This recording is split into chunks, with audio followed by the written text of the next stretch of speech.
శుక్లాంబరధరం విష్ణుం శశివర్ణం చతుర్భుజం ప్రసన్నవదనం ధ్యాయేత్ సర్వవిఘ్నోపశాంతయే.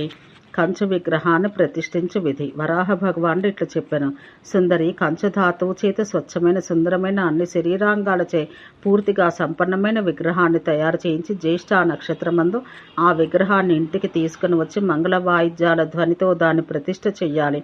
నా విగ్రహాన్ని ప్రవేశకాలమందు విధి ప్రకారంగా అర్ఘ్యాన్ని స్వీకరించి మంత్రాలు పఠించాలి. ఆ మంత్రం యొక్క అర్థం, జగత్ప్రభో, సంపూర్ణ యజ్ఞాల్లో పూజను పొందినట్లే యోగిజనులు ఎవరిని ధ్యానం చేయుచుందరో, ఎవరు ఎల్లప్పుడూ అందరినీ రక్షించుచుందరో, ఎవరి ఇచ్చ చేత విశ్వసృష్టి పాటించబడుచున్నదో అట్టి మహాత్ముడు ఎల్లప్పుడూ ప్రసన్నముగా ఉండునో అట్టి దేవదేవేశుడవు నీవే. భగవంతుడా, నీవు శ్రేష్టమైన విధానంతో నా ఈ పూజను స్వీకరించి ప్రసన్నతాపూర్వకమైన ఈ విగ్రహమందు విరాజిల్లుడు అని ప్రార్థించి అనంతరం అర్ఘ్యమిచ్చి శాస్త్రీయ విధిని పాటిస్తూ ఆ విగ్రహం యొక్క ముఖాన్ని ఉత్తరం వైపుకు ఉంచాలి.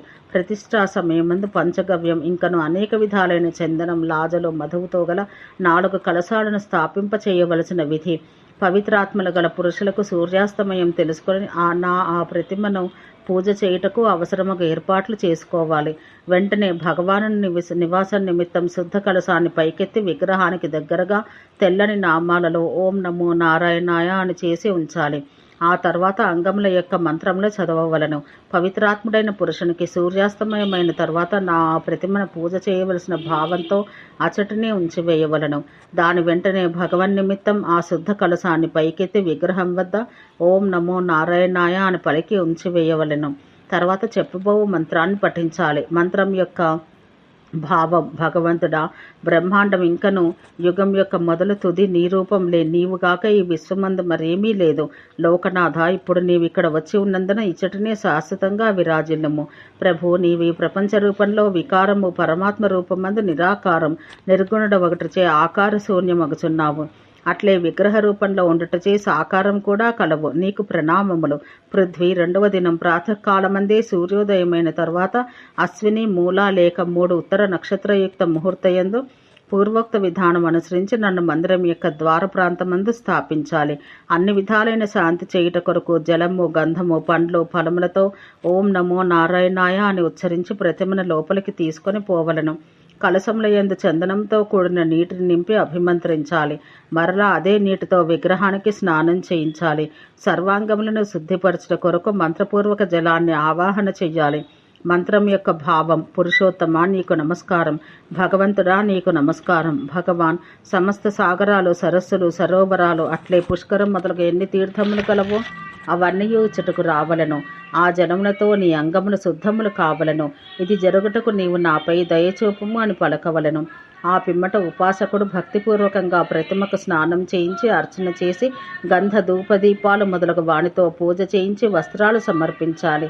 దానితోనే ఓంకార స్వరూప దేవేశ, ఈ సూక్ష్మ సుందర సుఖాన్ని కలిగించినట్టు వస్త్రం నీ సేవయందు నీ వద్ద ఉంచబడినవి. మీరు వీరిని స్వీకరింపుడు. మీకు నా నమస్కారము. వేదము, ఉపవేదములు, ఋగ్వేదం, యజుర్వేదం, సామవేదం, అథర్వణ వేదం ఇవన్నీ నీ రూపాలే. అట్లే అందరూ నిన్నే అర్చించుచుందురు. పృథ్వీ, మంత్రాలను బాగా తెలుసుకున్న వ్యక్తి విధితో పాటు పూజ చేసి నన్ను అలంకరించిన తర్వాత నైవేద్యం అర్పించి పిమ్మట శాంతిపాఠం పఠించాలి. శాంతిపాఠంలోని మంత్రం యొక్క భావం, విద్య, వేదం, బ్రాహ్మణం, సంపూర్ణ గ్రహణం, నదులు, సముద్రాలు, ఇంద్రుడు, అగ్ని, వరుణుడు, 8 మంది లోకపాలకులు మొదలగు దేవతలందరూ ఈ మొత్తం విశ్వానికి శాంతిని దయచేయడు. భక్తుల కోరిక పూర్తి చేయు భగవంతుడా, నీవు సర్వత్రా వ్యాప్తుడవు. మనోహరము, యముడు అనగా అహింస, సత్యవచనం అనగా బ్రహ్మచర్య స్వరూపులగుదురు. ఈ విధంగా ఓంకారమయుడవైన నీవు పరమపురుషుడు ఒకటచే నేను నమస్కరిస్తున్నాను. ఇంకను ఓంకారమయమైన నీవు పరమ బ్రహ్మచర్య స్వరూపుడవు. అట్టి కొరకు నేను నమస్కరిస్తున్నాను. నేను ప్రదక్షిణము, స్తుతి, అట్లే అభివాదం చేస్తున్నాను. వీని పిమ్మట భగవంతుడకు శ్రీహరియందు శ్రద్ధ కలవారు బ్రాహ్మణుల్ని పూజించి వారిని తృప్తిపరచవలను. కమలనైన విప్రవర్గం శాంతి కలశం నుంచి జలం తీసుకొని విగ్రహంపై చల్లవలను. సాధకునికి నా భక్తుల వంటి గురుజనులను నిందించకూడదు. ప్రతిష్ఠా సమయమందు నా అంగములపై ఎన్ని జలబిందువులు పడినవో అన్ని వేల సంవత్సరాల వరకు ఆ వ్యక్తి విష్ణులోకమందున్నటకు అధికారం కలవాడగుదురు. ఏ మనుషుడు ఈ విధినే నన్ను ప్రతిష్ఠించెదరో వారు తన మాతృపక్షం, పితృపక్షం 2 వంశాల వారి పితరులను ఉద్ధరించిన వాడగుదురు. భద్రే, కాంస్యధాతు చేత నిర్మించబడ్డ నా ప్రతిమను ఎట్లు ప్రతిష్ఠ చేయవలనో ఆ విషయం నేను నీకు ముందే వినిపించితిని. ఇప్పుడు నా మనసు వెండితో తయారు చేయబడిన మాతృమూర్తులను ప్రతిష్ఠించు ఆ విధానం తర్వాత చెప్పెదను. ఓం శాంతి శాంతి శాంతి.